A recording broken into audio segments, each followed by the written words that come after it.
Hello, my name is Zoe Simpson, and I'm going to be presenting my essay topic today about whether organ donors should be financially compensated, which I think they definitely should be. There is a stigma behind this, whether that's human trafficking, whether the list is actually not that long, whether should you even donate, and I feel like this will set all those thoughts aside and think about what's more important is that the innocent lives that are lost constantly each year and what we can do about it. Why I chose this topic was because I actually lost somebody close to me. He was my uncle named Jose, and he needed a kidney transplant, and he was unable to get one due to the long list, and there was really nothing he could have done, and his kidney failed and he sadly passed away. Before I begin talking about my topic, I want to share what actually goes through a organ procedure, and this is what I wrote down, and this is the actual process. The surgical procedure states by removing the organ or a portion of the organ from a living person. These organs can include the kidney, the heart, the lung, any of those, and there is more. By getting the donor's organ and then putting it inside the recipient's body, the old organ is actually taken out and that organ is properly not functioning anymore. Why should the organ donor should be compensated? I put on main factors instead of listing a lot from my essay. I feel like that would have been a run-on, and this is what I came up with.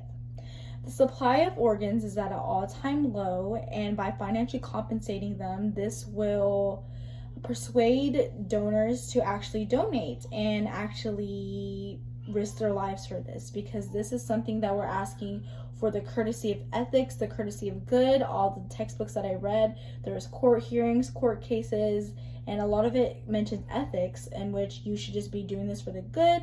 But this is why there's such a shortage, because people are not going to just throw away their whole livelihood just to not get paid for it, especially if they don't know the person.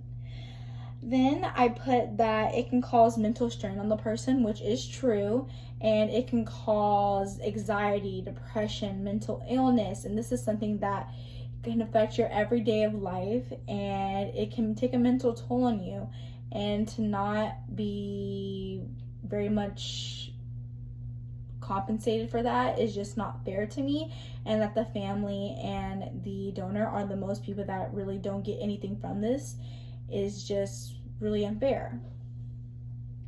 The surgical procedure has medical risk that also has medical risk that can also take an effect, which can also lead into something like death, because it is general surgery and there is also always a chance of death.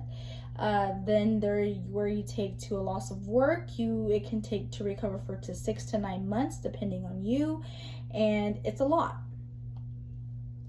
So more into the reasoning why, it's just this is a lot of more informational, and you can go ahead and read that yourself, and I don't think you would just want me to read from here. But some great points that I thought was that you could suffer from blood loss, you can suffer from other factors, long-term complications, you can actually never recover, and things like this take intact to why you should be compensated.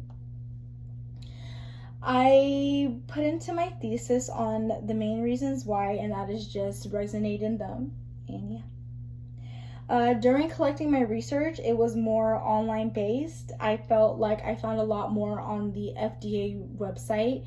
It wasn't a lot because the FDA actually doesn't regulate this, and this is what is such a big problem. This is where human trafficking comes in. This is where they don't know where all these organs are going and going out, where we could see this and we could save a lot of lives by doing this, keeping in control, monitoring it.